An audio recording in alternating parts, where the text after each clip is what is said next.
Hello বন্ধুরা, নীল ষষ্ঠীর পরের দিন ছিল চড়কের মেলা। আর আমাদের ওখানে খুব ভালো চড়কের মেলা বসে, যার জন্য ওই জায়গাটার নামই চড়কতলা। সেখানে বান্ধবী আর বান্ধবীর মেয়েকে নিয়ে আমি চললাম। আমার ছেলে তার আগেই তার মামার সাথে চলে গেছিলো মেলায়। তো মেলায় গিয়ে দেখলাম কত রকমের জিনিস উঠেছে, মাটির জিনিস, কত রকমের ব্যাগ, ঠাকুরের জিনিসপত্র, তারপরে বাসনপত্র, খাবার দাবার। আমি একটু বাড়ির জন্য জিলিপি কিনেছিলাম।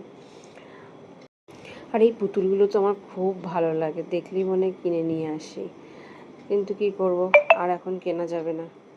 আর এই শরবতগুলো ওখানে দিচ্ছিল, আমরাও ট্রাই করে ফেললাম। আর দিচ্ছিল সবাইকে ওখানে ফল, সেটা এমনি সকলেই খেতে পারবে, তার জন্য কোনো পয়সা লাগছিল না। আর আমরা চলে গেলাম তারপর হাঁটতে হাঁটতে বাচ্চাদের খেলনার দোকানের সামনে। আমার বান্ধবীর মেয়ে একটু খেলনা কিনলো। রাতেই চোখে পড়লো একজন বিক্রেতা মা তার বাচ্চাকে কোলে নিয়েই বিক্রি করছে, দেখে খুব কষ্টও লাগছিল, কিন্তু কি করব। যাই হোক, কখনো কখনো এদের কাছ থেকেও কিছু কিনতে হয় দরকার ছাড়াও, তাদের এভাবে একটু উপকারে যদি আমরা আসি। আর ভিড়টা তো বন্ধুরা আপনারা দেখতেই পাচ্ছেন কেমন হয়েছে। গরমে পাখা বিক্রি হচ্ছিল। আমি এই ফটো ফ্রেমটা কিনেছিলাম একটা।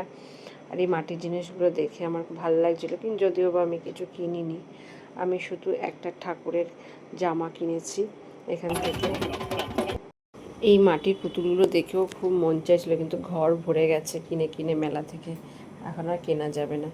আমি ঠাকুরের বসার জন্য এই দোকানটা থেকে এই আসনগুলো কিনেছি। তারপর বাড়ি ফিরে ছেলেকে নিয়ে আর ভাইপোকে নিয়ে শ্বশুরবাড়ি ফিরে আসলাম ওই রাতে।